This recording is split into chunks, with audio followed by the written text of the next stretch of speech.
but tell us about Sawalo. Sure. I'm going to share my screen.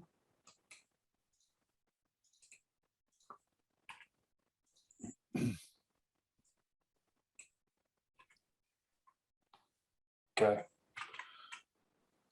So I'm going to kind of paint a scene here. It's a common scene in America. The kids are overwhelmed with homework, with extracurricular activities and an ever competitive landscape. School and sleep and mental health take a break.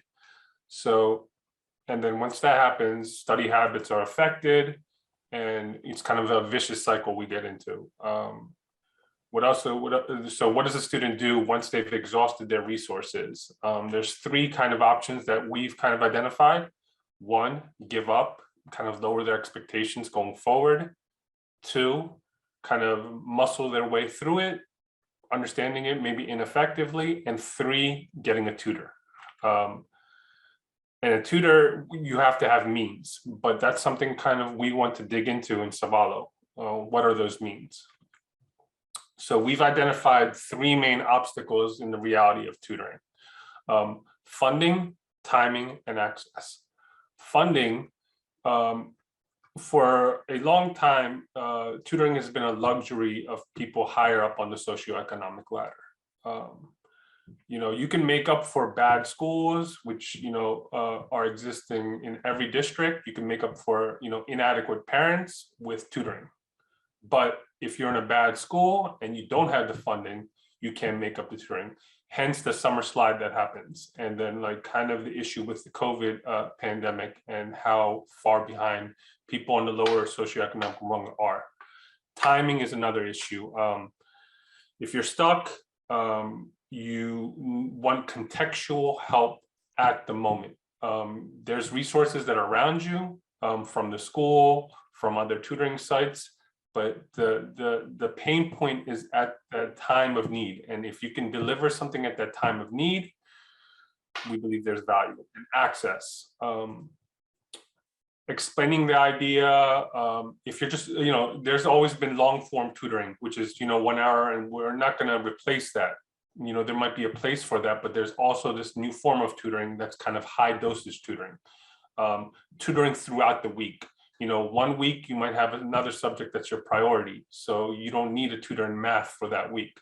You need kind of a different tutor, or you might be working on something at a different time and you weren't able to get to that. So access and convenience, and a little help in explaining the problem, because most of the times when you're stuck, you're tired, you're hungry, you want help right away at the moment of need.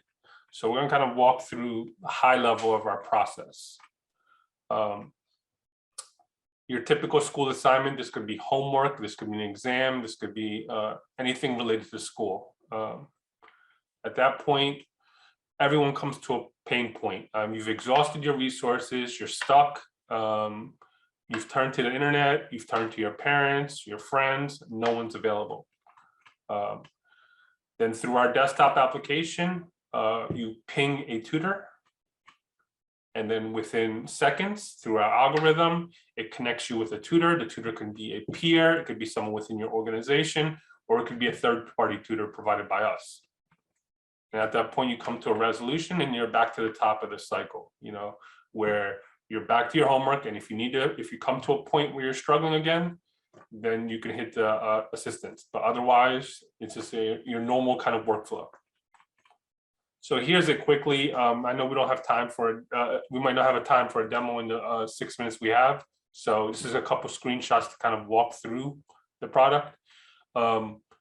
There's the screenshot, struggle 1 + 5, pretty difficult question for me. If you look on the upper right-hand corner, there's an extension. I know it's very small and I can show it to you later, but where the arrows pointed the cursor is. You click that extension, pick a subject, and within seconds, it takes a screenshot of what you're stuck on, puts it into a live whiteboard, and connects you to a tutor. And there's an assortment of tools that I can go into later. Typical tools, but we've kind of enhanced a few tools on there for the whiteboard.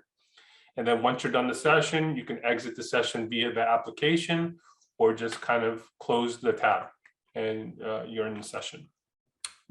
So kind of why, where, the reason that we think we can deliver this product. Everyone we've recruited for this product before the prototype with our limited budget has been simply on the idea of democratizing education, creating educational equity. The whole idea, it just draws people. So like everyone that's doing this, all of us are kind of part-time on this. It's a passion project, and we believe that we can really make an impact. Our team is diverse, kind of cut down the gender line. We have men, women, we have kids, we have as Sarah mentioned, we have 2 students at Yale, 2 high school students, 3 seasoned veterans in corporate environment, a developer. So we're all around. So it gives us a good kind of handle of what's out there. We can reach different geographic communities, although we're focusing on Central Florida, and different groups as well, and impact. But we really feel like this is a time when there's a convergence of hardware and software, and the world is flattening. It's becoming more and more accessible. So there's intellectual capital within your company, within your organization, within your community.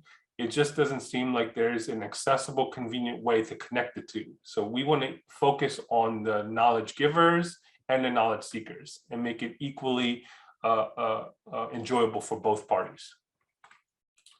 So the grand vision, I mean, we kind of walked through the tactical standpoint of how the student faces it, but like in terms of funding and how we can kind of make it affordable, we have a vision. The first part of Sawalo is, leveraging the ecosystem within your organization. There's going to be gaps within your organization in terms of knowledge, maybe, high level math or, certain English lit. So that's where the leveraging the ecosystem, this is happening through the SaaS offering. We as a company cover the knowledge gap. We provide third-party tutors at a standard rate when you have gaps within your company. Then as we scale and you work with sister organizations or schools in the same district, you get the economies of scale. And at that point, they can start helping with each other. They can work, there can be interoperable. And then, we're also providing the third-party tutors on top of that. So, more people kind of download the SaaS, more people are helped, and then you're kind of leveraging your community and your organizations that you've worked with in the past. And I think I ran through it a little fast, but that's pretty much it. Awesome. Thank you. Thank you. Thank you. So we got questions, and there's some really, so Rod says on-demand tutoring.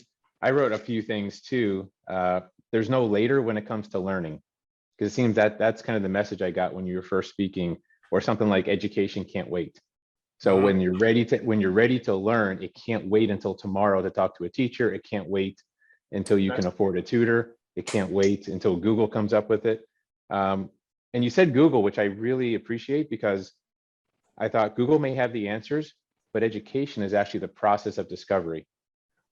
So maybe make that point a little more clear that, yeah, you can Google anything, but it's not going to teach you anything. I'll be nice. I'll keep it PG-13. All right. Eric says the solution follows the hero's journey story structure. Eric, do you want to explain that a little bit? Yeah, there's a storytelling structure that you see in Harry Potter and Star Wars and a lot of popular movies. You get a young person who is involved in an inciting incident. They are driven from their home because they have to go solve this problem. They meet a mentor along the way. The mentor teaches them how to use their powers. They fight the bad guy, and then they can go home again, a changed but wiser person. And Joseph Campbell, right? I'm sorry? Joseph Campbell. Yes, exactly. Yeah. And so as I was watching your solution cycle, it followed the same basic structure and sort of metaphorically matched it. I'm glad. Yeah, I got to thank Josh. He helped me out last week with kind of, scripting the kind of the flow. So kudos to you. Yeah. Rupert says it started out a little slow, on the presentation, so make sure you immediately grab us. Okay.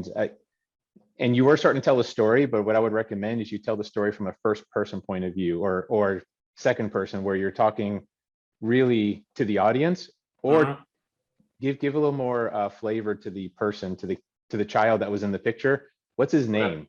What is he studying? What's he going through? Like really make it as real as possible using details. And I think that might work there. But Rupert says you have a good voice, and being more confident would help a lot too.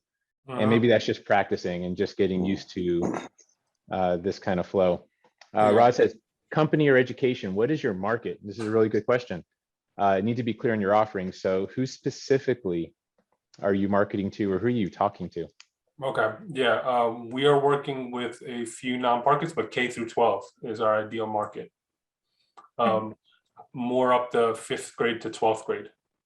The reason I asked that is because you said at times, you said company, you said schools, but you were unclear in your messaging.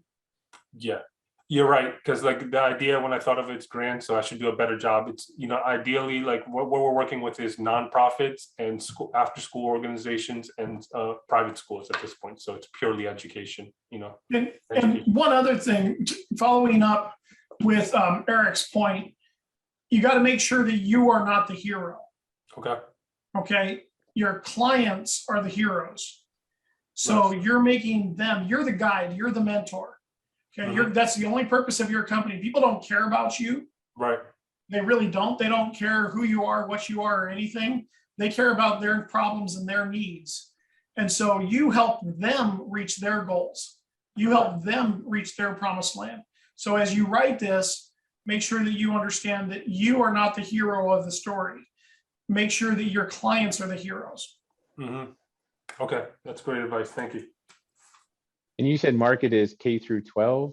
Is that correct? But is it the schools? Is it the parents? It's it's a B2B play. B2B. Okay. But you have to be careful. I spent 20 years in a B2B play, but my actual customer was what that business was going to do with my product. Right. So I was a B2B company, but I had to educate the C as well. Yeah. And so you have to actually target both. You need to have avatars for both of them. And in your marketing, you need to have both represented. So it's more of a challenge rather than just selling a jet engine to a company as a B2B play. You've got your actual user is a customer, not the business, not the school. It's actually the students. And so you have to be able to market to both of them. Yeah, we're running into that issue too. Like, you know, we usually get administrators of a school or organization on board because they believe in the technology, but then getting usership up on the actual students is an entirely new problem. So I completely agree.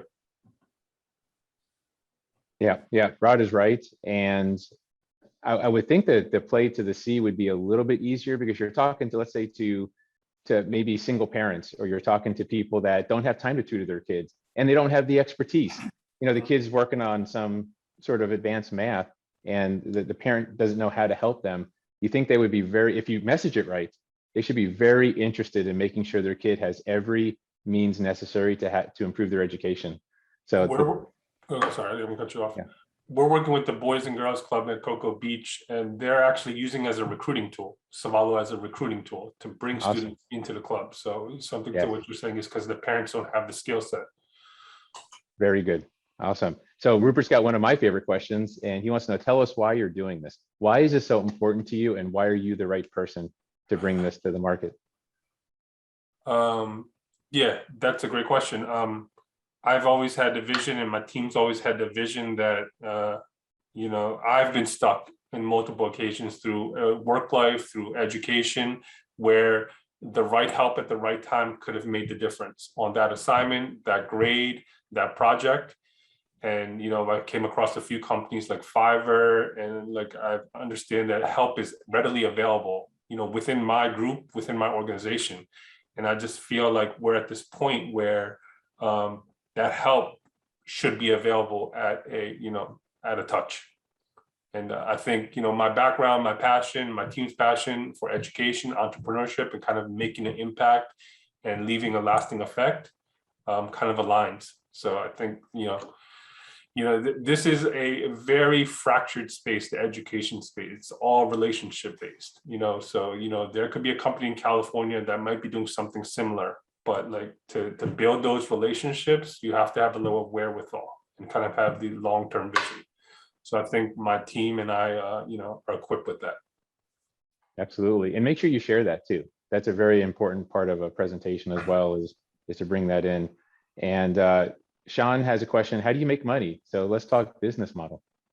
So once we run these pilot programs, it'll be a SaaS offering per seat per student. And then the third-party tutors would come at a standard rate. So there's two kind of revenue streams: is the license per student, and then the third-party tutors. The lion's share of tutoring should be done within the organization, but that'll be on a spectrum based on the organization. But wherever there's needs, then there's there. But the bulk of the income should come from the SaaS offering. The third party is just to make the product more effective. The third-party tutors is just to make the product more effective and cover those gaps. Okay, no, makes sense. And Rupert says Avatar would help you describe your target market. So going back to the original, really, really describe in as much detail as you can, create that avatar. Jeff asked, who's the end user, teachers? And I think you addressed that. I don't know if you want to say any more regarding that. It's a three-tier system, right? It'll be like the cycle. We'll be affecting, the teachers, the students, the end product. We're going to be in business with the B2B, but the back end and all the analytics would be to the director or the teacher of that organization. So they'd be able to go into the back end and pull out reporting. But, the person that's going to benefit, I'm going to be on the product the most, is the student. You're right. Okay, and Tim has an interesting, it's kind of private to me, but there's a location in Winter Garden called the Dream Center that is funded by Family Life Church, and they're really focused on providing tutoring for the children in the neighborhood. They might be a good group to introduce yourself to and see if they maybe can be an early adopter. But he loves the concept and idea that you're working on. That's awesome, yeah. Is there any specific IP or any protections here from this being duplicated, or is this a first to market kind of play and branding? Great question. We filed a provisional patent. So we're on the timeline. We just resubmitted that. So we have kind of a year to make this work and then try to file a non-provisional. But it's a pretty technical document. We plan to put the whole kitchen sink in that provisional. So we feel a little bit protected in terms of, it's always as good as your lawyers, but we feel at least a little protected. That is a creepy statement. It's only as good as your lawyers, but I understand what you mean. It's just that for some reason that statement makes me very uncomfortable. So what could go wrong here? Like, what is the biggest risk? So if you do a pre-mortem and say, all right, 3 years from now, you're out of business, it didn't work. What happened? Like what's the biggest risk here that can crater it? Did you want to answer that, Avi? Yeah, hi, how's it going? I'm another co-founder of Sawalo. Pleased to meet you all. Apologies for joining late. I had to get kids to school. Yeah, what could go wrong? Let's see. We're not full-time on Sawalo. So there you go. Right off the bat, this is not our sort of, mentally, we're 24 hours into it. Physically, we have day jobs. So you get what you put in, so to speak. And we're really struggling with time right now. Number two is we're creating a platform which connects two parties. That's either educators and tutors and teachers to students and parents. When you're connecting two parties, it's always difficult to scale. And so we're trying to regionalize it, localize it. So as Mark is located in Florida, we've piloted with Boys and Girls Club. We've piloted with a few other organizations in Florida. In Philadelphia, where I'm located, I've piloted with the Philadelphia School District, sort of a brick and mortar, hey, we'll improve your scores in one marking period, give us a chance. And so they're giving us a chance. that can go sideways very quickly when we don't, and if we don't deliver on our promises with these pilot programs. Pilot programs are a two-way street. We're getting a lot of learnings out of them, but they also want to see improvement and value out of our product. And if we do not deliver that instantly and quickly, that can go to the wayside. There's a lot of things that can go wrong, but what we believe, short-term, long-term, the solution is needed, and we've seen it amongst friends and family. My wife was working during the pandemic, is cooking dinner, tells my kids to get on Sawalo to do art class instantly, quickly, 2 clicks away. My daughter's 5 years old, and she figured out how to connect with a tutor. So I've seen real life examples, but at the same time, we don't have experience in sales and marketing, Mark and I. Mark is an engineer by trade. I'm a finance and economics working in the risk management space. So wearing all hats in a startup and you know, startup 101, entrepreneur 101, why 99% of companies fail. Yeah, that's our concern. Got it. Thank you for sharing that. And just the fact that you have awareness of where those weak points are means you can address them now, or you're probably already taking, you know, risk mitigation things about your time and how do you still make sure that you get everything done part-time. So, but at least you're aware of it. That's the good news here. That's the first step.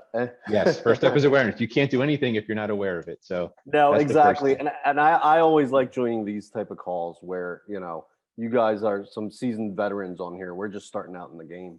So hearing feedback, candid feedback, feedback that may come off crass or you know, borderline insulting for you, for us, it's food for thought, and it's all great feedback. So awesome. We're just here to fill the cup, right? So as long as you keep Exactly. it empty enough and you're willing to, you know, learn. So Rod, speaking of which, Rod has a great question. What about competition? Teams, Slack, Discord, they all do something kind of similar, or do they? What is your take on that? I have a quick slide that I can present. That yeah, kind of while goes to- Mark puts that up, I have a more philosophical stance on competition, and it's just I'll just equate it to a real life example. I have the Uber app on my phone, and I have the Lyft app on my phone. You know, there's room for competition, especially in the education space, because it's so disparate. Nobody that I know of, aside from Khan Academy, has really scaled. And like Mark said, it's relationship based. It's very regional. It's very local. It's getting to know your community, joining your local chamber of commerce.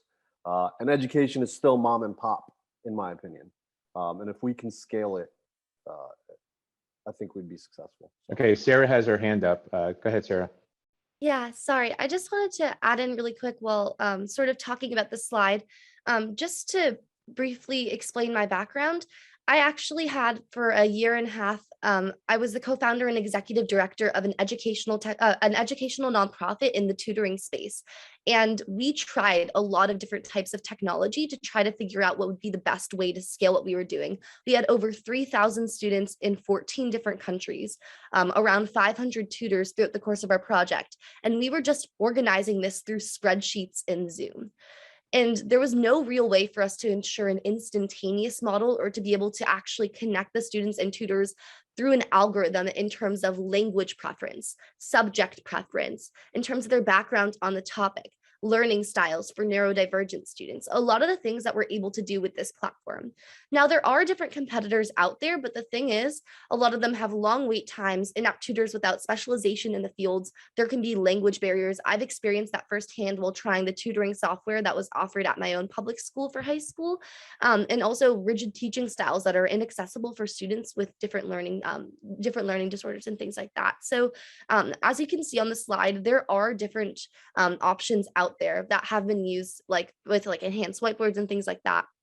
However, a lot of the issues that have been presented is that a lot of these platforms have one or two of the options in terms of having instant tutoring or peer tutoring or live interaction, but never have any of the full features. So when you were saying this idea of like Teams, Slack, and Discord, a lot of these are ways in which you can communicate, but it doesn't instantaneously pair students with those tutors that they need in terms of what their needs are. So like the language of preference, subject of preference. So a lot of these issues that are presented aren't combated by any other platform. Sawalo was able to combat that because we know that there's this three-tier argument. Essentially, students spend too much of their available time feeling stressed on homework, but there are a lot of barriers. When you have to wait 45 minutes to be connected with a tutor, or you only have those 1 hour scheduled slots that don't necessarily match up with when you need your homework help, it ends up presenting too much of a barrier for you. So essentially, we found there was actually a study that students spend up to 1/3 of their homework time just stuck on the homework itself. So we're able to combat that with instantaneous tutoring. And yes, there are a few other platforms that offer it, only one of which offers live interaction and doesn't have an extension tool that students can easily access.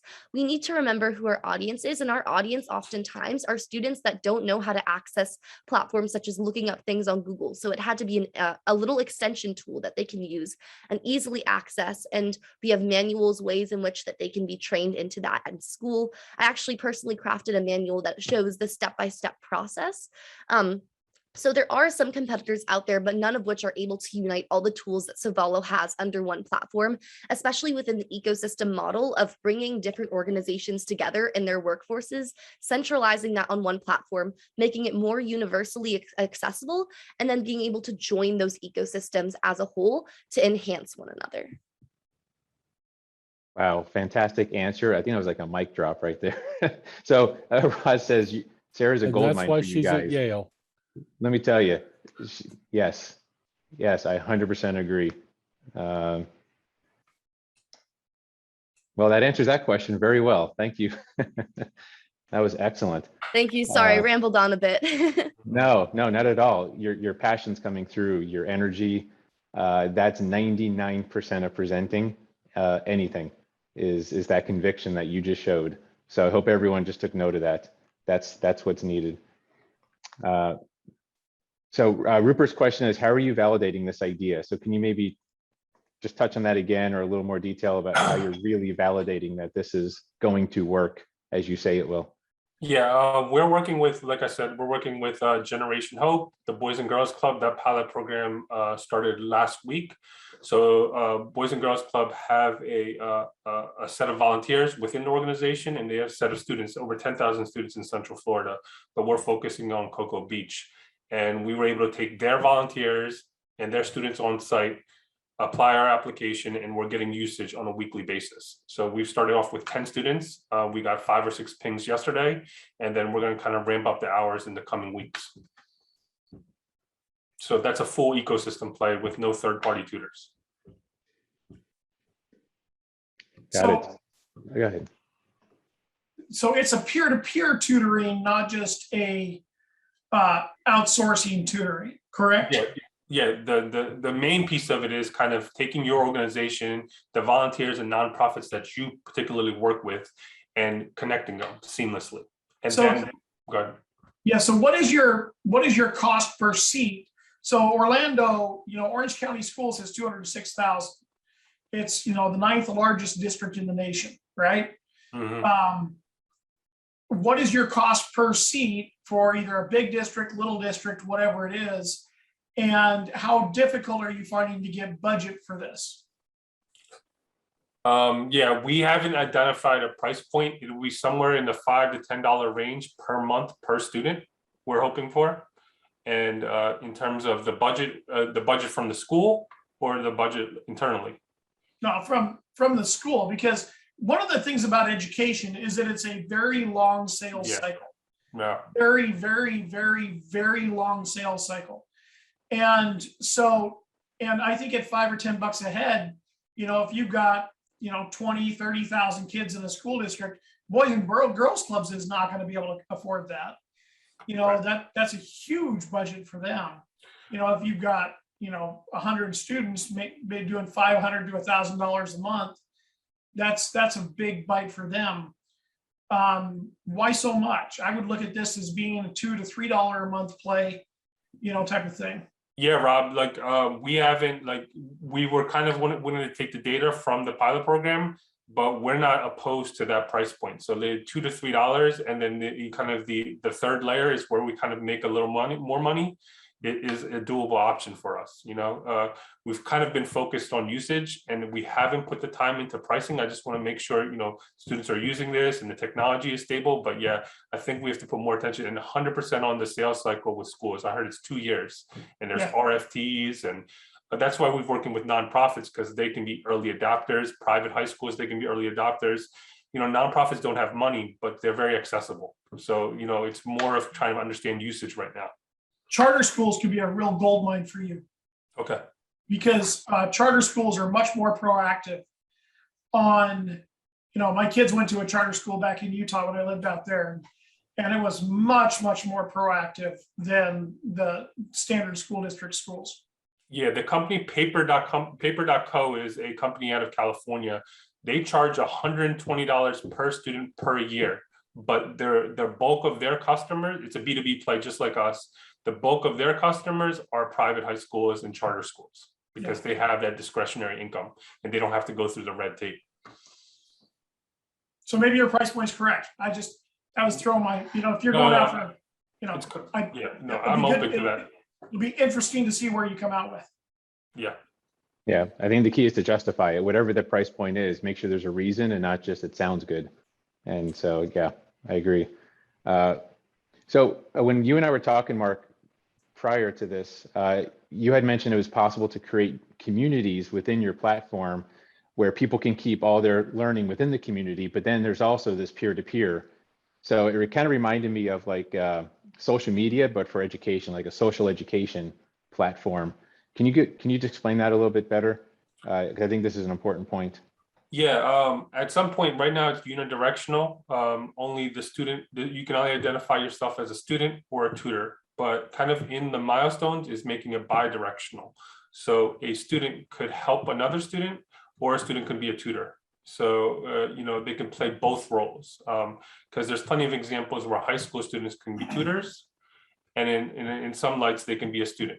So we want to make it bi-directional. We want to create some onboarding process where we can qualify, even students in the same class to help other students. We're just not there yet. But yeah, I think that's a major milestone and that's kind of the vision overall. It reminds me of a quote. I don't know who said it, but education is not something you can finish.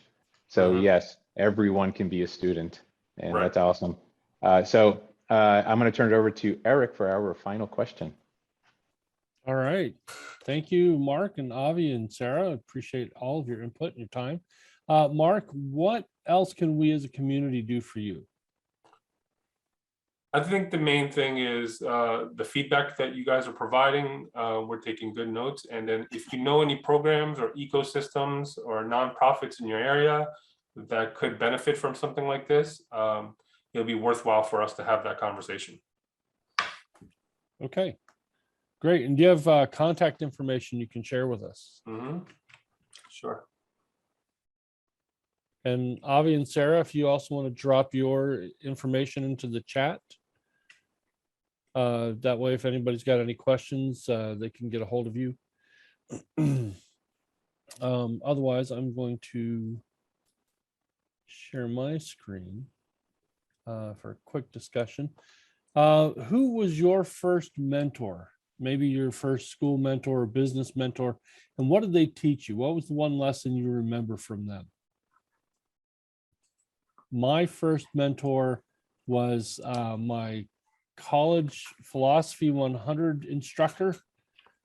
She made philosophy seem like so much fun that I decided to major in it. So I actually have my undergraduate degree in philosophy from Ball State University, or as I like to say, a BS in BS from BSU. And there's only a handful of us who can say that every year.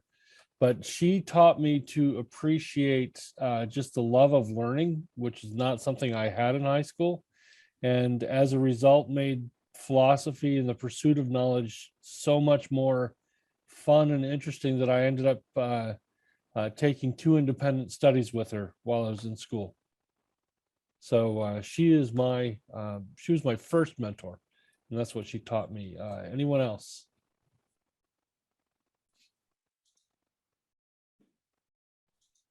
Yeah, mine was my grandfather. And I remember I was about 6 or 7 years old, and he says, "Josh, before you're 40 years old, you're going to be an entrepreneur. And at the time, I didn't even know what an entrepreneur was. And I'm like, sure, okay. And guess what? 37 years old, I became an entrepreneur. And it was like, shit, he was right. So he was really my first mentor and taught me a lot about investing and even business, because he was one of the few family members I had that actually had their own business. He had a restaurant, and most of my family were just employees their entire life. Great. Sarah. I think my bubby, which is grandma in Yiddish, she was really my first mentor that encouraged me to engage in my social entrepreneurship and ambitions. When I was really young, I saw the show Shark Tank, and I was so excited about the prospect of creating something of my own to make a difference in this world. And everyone thought that I was way too young to start doing anything of the sort, but I would always bake with her. And when we were baking, we would talk about all these ideas I had. And she said, you know, I think that you can actually go somewhere with this. And so I started my own baking business slash nonprofit endeavor when I was 8 years old. I ended up raising over $12,000 for charity by the time I was 13 with that endeavor. She was the Wow. first person to really believe in me and my capacity to enact positive social change in this world. And I think that, you know, having her believe in me and tell me like, everyone says that you're too young to start doing something, but there's no such thing as being too young to start something. And I remember I was calling up news stations to tell them what I was doing by myself, like cold calling assignment desks. And then my bubby was like, no, keep going. Like one no doesn't mean they're all going to say no. And like a month later, one finally said yes, and then it took off. So like having that mentor in my life, that one person to tell me like, you can keep doing this, there's no such thing as being too young, really kept me going. Cool. It's a great story. All right. Yale. So again, I'll just share a couple. So one obviously is my dad.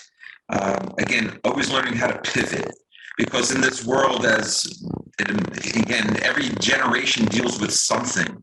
And for his, when it was coming after a certain amount of time working for an organization, and it was pivot to go into his own business. So always learning from what it took to work in that business. And it was a small independent mom and pop luncheonette. And again, it was all about learning at an early age that if it's not about your customers, they're going to leave and go elsewhere. So as I continue to learn and grow, that just has always been in my heart to say, you have to deliver that experience for them at all times. As well as then my father-in-law, who still is in his late 80s, still inventing things. And he was a gentleman who basically we all have one of his inventions in our pocket. On our credit card, he invented the magnetic strip. That was his invention. He has the patent on it. However, he worked as an engineer on the project for an organization. So he then said at a very young age that, you know what, why should I be doing this for others, and started doing things on his own. So for the last 50 years has been that entrepreneur revolutionizing different technology and industry. And so always learning to keep pushing. And as he tells me, be that smiling cobra, just be out there, just keep doing it and let smoke come out of your you-know-what to keep trying to do what you need to do. So those were the two in my life that have really shaped certain things. Okay, great. That's awesome. I may have known him. Did he ever work at Kirchman? No, it was up in Philadelphia. I mean, this is in the late 50s, early 60s, I believe, is when that all came out. Okay, because, well, I know Kirchman must have licensed that technology from him, because we worked on developing the code for those strips back in 81. So yeah, that's awesome. That's just interesting stuff, right? I want to go next. Everybody is my mentor. I learn from everybody, but personal level, I would say my father is my first mentor. And we were very, very poor, but he encouraged us to go for education. I managed to get 4 degrees and 10 years of college without a single penny, without buying a single book. He encouraged us. And because of that, I managed to help my rest of my family and everything. Now we have in our family, it was 0 graduates at that time. Now we have 102 graduates and counting, college graduates. Yeah, we have our own university. Other one is while I was in General Foods, I was working for a president, Bob Sansone. Unfortunately, he died at the early age. Brilliant guy. We were using business model canvas around 45 years ago. That model, business model, goal setting and everything. It was excellent. Since then, I'm using it. I visualize all the business models. Okay, so I really think that's the one made a big difference. And as you may know, I love to help. I'm not. Right now, I have about 80 business models in my head and about 105 or 100 mentees all over the globe because of that. All right. Great. Anyone else?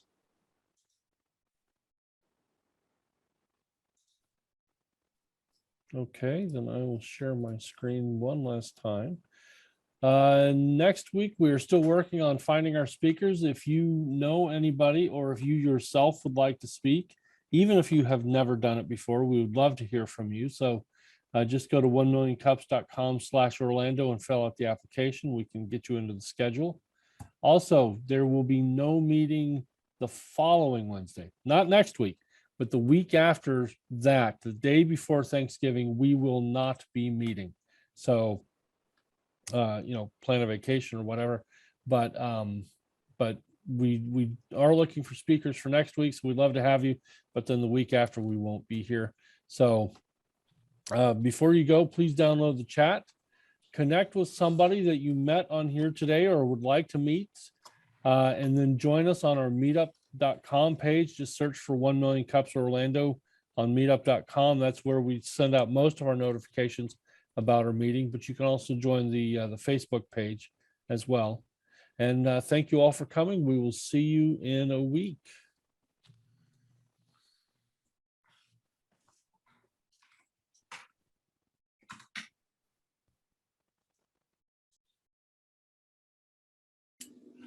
Have a great week, everybody. You See too. you guys. Thanks a lot. Thanks for your help, Josh.